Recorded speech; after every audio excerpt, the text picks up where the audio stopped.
So now we have Dr. DHANASHREE Ratra coming up.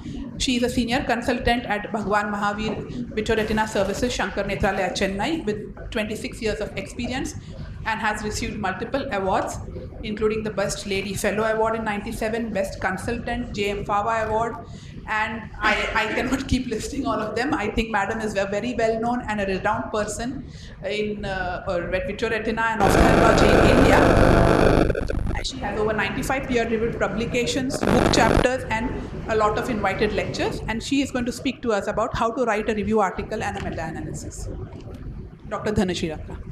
Thank you, Manu, for the introduction, and also thank you for the invitation to participate in this instruction course. And I can see that all of you have come here who are interested in publishing, and publishing is really very important because that is the way you do research and you go ahead and you progress, and that is how you can add to science. And I'm very glad that these kind of instruction courses are being held now, because way back when I did my PG, we never had any such instruction courses and we never knew. So we learned on the way, on the go. And I'm happy now at least that these instruction courses are there where you can learn how exactly to go about writing different articles. So once you have got some practice about writing, say, case reports or some simple studies, case studies like that, you can go on to writing further articles such as a review article or a meta-analysis, and I will talk to you a bit about these. So why we should write a review article? First of all, so if you have a research question in mind, supposing you want to know what is the role of vitrectomy in diabetic macular edema, and if you put this in PubMed, you will get a lot of literature, a lot of information will be available. But some of this information will be totally different from each other, and some of it will be even contradictory to each other, and it will make no sense. So at the end, you will not know really what is the role. Now, what does the review article do? A review article can help you synthesize all this available information in the literature, and it can bring out the most important and the most relevant aspect of the topic. So what is the need for review articles? Review articles can be used to update our knowledge about a particular topic. It can be used to formulate guidelines, and some of the funding institutions, they use these review articles as a basis for providing financial support for further investigations. And as you have seen in Sunny's talk also, systematic review and meta-analysis are the topmost evidence, that is a level 1 evidence in this evidence of these studies. So systematic review of the level 2 studies in all the categories actually forms the level 1 evidence. So systematic reviews are the best evidence that you have available. So what is the difference between a research article and a review article? So you must understand these are two different. A research article is basically presents the viewpoint of an author, and it generally presents a new content. Whereas a review article is it's a critique of viewpoint of other authors on a particular topic which is already published. And so this way it is important to know that a review article basically is very easy because it does not require even ethics clearance, since you are already presenting an already published data. Whereas in research article you require the ethics clearance and you require to conduct the study yourself. There are different types of review articles. One is a narrative review, which is written in a simple, easily readable format, and it allows consideration of the subject matter within a large spectrum. But a gold standard is a systematic review, which is a very detailed and comprehensive survey of literature which is done on a particular topic, and then it is analyzed and written in format. It can be either a quantitative analysis or a qualitative analysis, and a quantitative analysis where a lot of statistical analysis is applied to the studies is called as a meta-analysis. So how to go about writing? So the 3 steps before writing, what should you do, during writing, and then what are the finishing touches. So before writing, you have to look at the checklist. So this is PRISMA, called as Preferred Reporting Items for Systematic Reviews and Meta-Analysis. So it was initially when these reviews were written, it was seen that they did not adhere to any particular checklist or any particular criteria, and so these criteria evolved way down after 1996, quorum, and then later on these PRISMA guidelines were formed. So if you don't know which guidelines are required, then you can go to the Equator network which was mentioned by Manvi, and you can enter the type of study that you want to do, and you will get a list of the checklist, the name of the checklist, and you can also actually enter the checklist. So, and as you keep finishing this checklist, it will guide you exactly how many items have been completed and how many are remaining. And so this is a very detailed checklist of 27 items. So each category is completely detailed instructions are given about how you should go about writing this particular category. So here you can see this very detailed checklist of 27 points. So whenever you are writing this case report, this review article, you must make sure that you are adhering to the checklist and you are completing all these required points. And once you can also download this checklist, and it can be submitted as a completed checklist, can be submitted as a separate file along with your manuscript.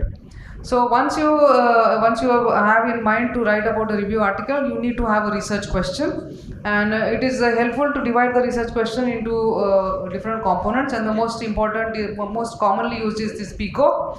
That is the patient, problem or population, intervention, appropriate comparisons, and outcome measures. After you have identified the research question, the next is the literature search.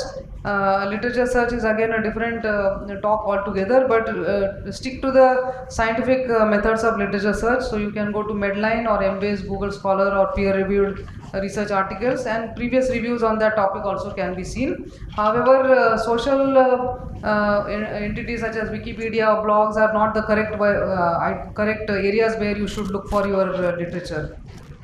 So another way to finding the studies is that you use, Sunny also showed you how to go for advanced search. Another area is to use these PubMed clinical queries, which is that this tool actually offers empirically developed filters in 5 different inquiries. So as you can see here, the therapy, clinical prediction guides, diagnosis, etiology, and prognosis. So it helps you refine your search, and it can give you the correct articles in that particular topic. Once you have found the literature, the studies to be reviewed or to be included in your article, it is an indispensable component that this, you find out the studies which are good studies and versus which are not so good studies. So to achieve this goal, you should know what is the best possible evidence for that particular type of question, and then you look at the studies. So one important aspect is to look at the study, the planning of the study or the design of the study. Based on that, you can see whether the study is a good study which can be included in your review, or whether you should discard that study. So how you formulate this synthesis, that basically when you look at these studies, not all researchers will have the same conclusion. So even if it is the same intervention, there are different kind of conclusions will be drawn from the same intervention. So what is the best to do is to focus on the largest and the highest quality study, and then based on this study you can evaluate the rest of the studies in comparison with that basic study. So this is the roadmap for writing a review article: title and abstract, then introduction, methods. So this is the IMRAD format which is called. So introduction, methods, results and discussion, references, and then additional such as figures, tables, and other things. So this is again in short. I will not I repeat it again, but introduction, you need to present the problem, and you need to clearly highlight the issues why this review article is needed. Second, the methods, you have to describe the research and the evaluation process, the specific number of studies evaluated or selected, and the selection process. In the results, you have to describe the quality of the studies and the outcome of the selected studies, and in the discussion you can summarize the results. Basically, you have to discuss, you have to collect all these conclusions and then discuss what is relevant. So summarize the results, the limitations, outcomes of the procedure and the research, and then your comments you can add. So this is, I think this will be again repetition, but spend time in writing an effective title, abstract and keywords, because that is the most important aspect of your article, and that is how the article is going to be identified and searchable on online. So make sure that your title and abstract are clear, concise, accurate and informative. So this is one of the examples of a review article which we published in IGO. So the abstract, it should contain why this review article is required and how it is going to help solve the matter. And the title, which is again concise. So introduction, always start with the overview of the topic.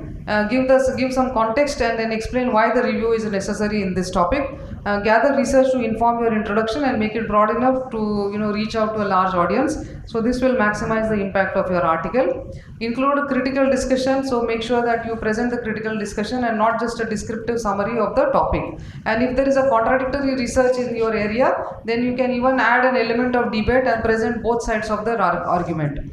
And you can also use your review paper to in fact solve the conflict in the contradictory studies. In the discussion part, you can summarize and add the conclusion. So as part of conclusion, you can make even suggestions about the future research of the future research guidelines in that particular topic. And the goal is that you communicate what you have understood and what is still unknown.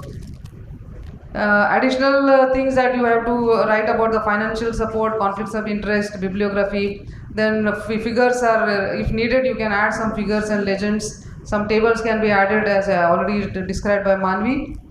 Sometimes even algorithms are good because that can give you, guideline of a roadmap of understanding the topic very easily. To summarize, I'll tell you review articles, as was mentioned by Chaitra, that not all journals will publish the review article. So it is important to choose your journal correctly, which journal is going to publish this review article. Meta-analysis, this is a subset of systematic review and it is a bit difficult to do meta-analysis. So I will tell you very briefly about this meta-analysis. So this is a method for systematically combining the pertinent qualitative and quantitative study data from several studies and then develop a single conclusion which is statistically has a higher value. And this conclusion being statistically stronger, it is actually more valuable than the original study itself. And some of the original studies may not be actually statistically strong because of lack of number of subjects or greater diversity among the subjects or because of accumulated effects and results. So there the meta-analysis has importance. So it can be used for establishing statistical significance of studies that have got conflicting results. It can be used to develop a more correct estimate of an effect magnitude, and it can be used to provide more complex analysis of harms, safety data or benefits, and to examine subgroups with individual numbers that are not statistically significant in individual studies. So advantages of meta-analysis, as I just mentioned, it has got greater statistical power, it has got confirmatory data analysis, it has got greater ability to extrapolate to general population, and it is considered as the best evidence-based resource. But disadvantages are that it is a very difficult and time-consuming to identify the appropriate studies. Not all studies provide adequate data, and you should really know which studies to include and which to not include. It requires very advanced statistical techniques and tools and software, so which may not be available to everybody, and the heterogeneity of study population can sometimes affect your meta-analysis. So as has been mentioned, the steps of meta-analysis: first you define the study question, perform the literature search, then select relevant studies, extract the data from the study, analyze the data, and then report the results. So again you have to look at the checklist. So this is the checklist for meta-analysis, and you have all the points in that. So I will not go into details, but you have to make sure that you follow the checklist and include all the points in your meta-analysis. So for defining study question, there is something called as a finer criteria, which can be followed. So this actually encapsulates all the issues that need to be addressed. And perform the literature search. Again, as I have just mentioned, you can use the advanced search tools. Select the relevant studies, and you have to make sure that you take the correct studies. Generally the randomized controlled trials and some of the case reports can be included, but generally the conference abstracts or single case studies are not included in meta-analysis. Each study needs to be analyzed, so two authors can individually go through each study, and you have to actually rate the study. You have to give the number to the study. There is after you have collected all the studies and collected all the data, you need to analyze the data. So there are two main statistical methods which can be used to analyze the data. One is based on fixed effect model, that is called as that Mantel-Hansel method, and another is a random effect model, which is a Simonian-Laird method. Probably Sunny would be better able to explain all these methods. Then there is a test for heterogeneity, that is I-square value, basically to see that the subjects that you have included on the studies are similar in their characteristics. If there is too much heterogeneity, including like supposing the gender is too much different or the ages are very much variable, then the meta-analysis will not be very correct. So you have to make sure that there is not much heterogeneity in your subject population.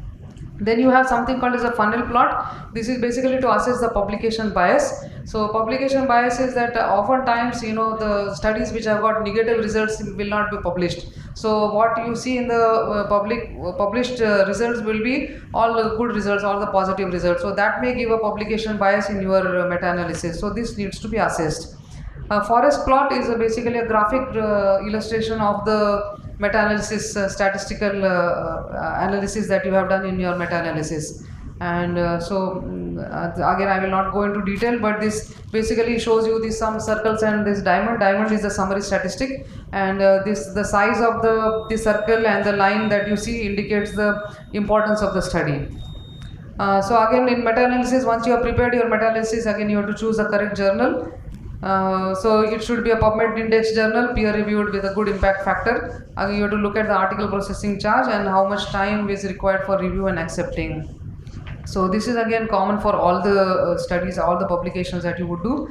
Finishing touches, as Manvi mentioned, you can use Grammarly, which will correct your grammar. It is important to have correct grammar and correct language, because oftentimes even a good manuscript can be rejected because of the lot of grammar mistakes.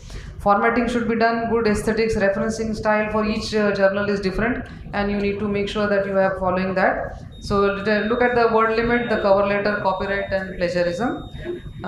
So you can use, this is the Grammarly, you can use for plagiarism, you can use some software. Some of them are free softwares which are available, and make sure that you are not copied for verbatim from any other author, because that is a sure shot way that your manuscript can get rejected. So I thank Ramya Nadik for this help in preparation of this article and this presentation, and thank you for your attention.